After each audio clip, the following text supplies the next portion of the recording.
2020. It's been a year none of us will forget, as much as we might like to. And when Next Avenue invited you, our readers, to share your stories, we were overwhelmed by the sheer number of responses.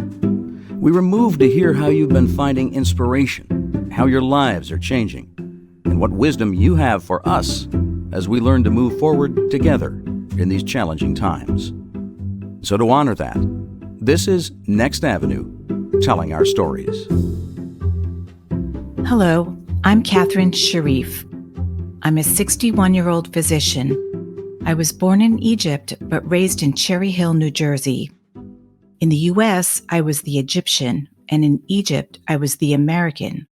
Growing up as an outsider taught me empathy. I felt an urgent need to relay this story.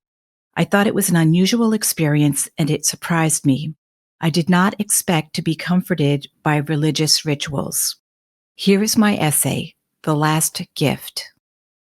I had just finished my work for the day on a beautiful Tuesday in May when my stepmother Amal called to say that my father had a heart attack. We had had false alarms before. My father was 87 and went to the gym 3 times a week. As I slowly drove to New York on the New Jersey Turnpike, it got darker and darker. A doctor called about his condition at 8 o'clock from the CCU. I had been annoyed about another heartburn false alarm, but now I was terrified. I was still racing on the turnpike at 9:30 when I felt and sensed a momentary black, empty space superimposed on the black sky. I felt my father leave. There was an emptiness, an exhalation. At 11 o'clock, I met my exhausted family at the little hospital in Rockland County. No one said anything about my father.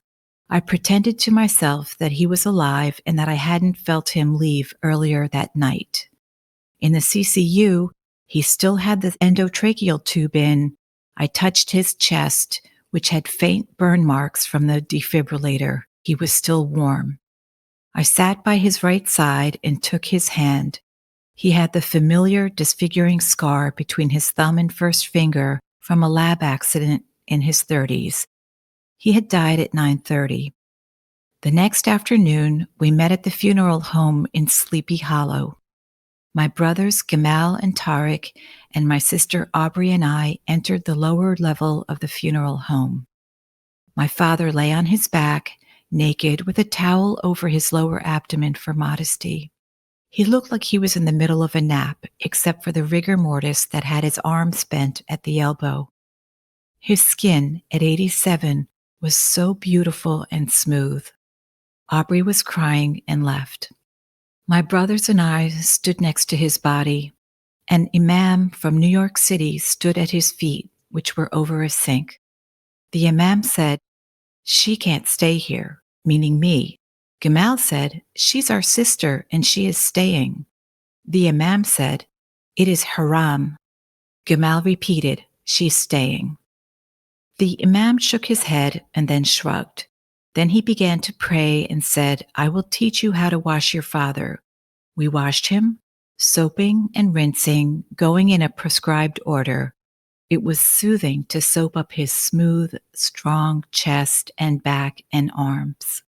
I washed his beautiful face and his curly hair. Then we dried him with clean towels. The imam showed us how to wrap him in white sheets. I kissed his forehead one more time. I folded the sheets over his face. We carried him to the coffin and laid him on his right side so that he would face Mecca.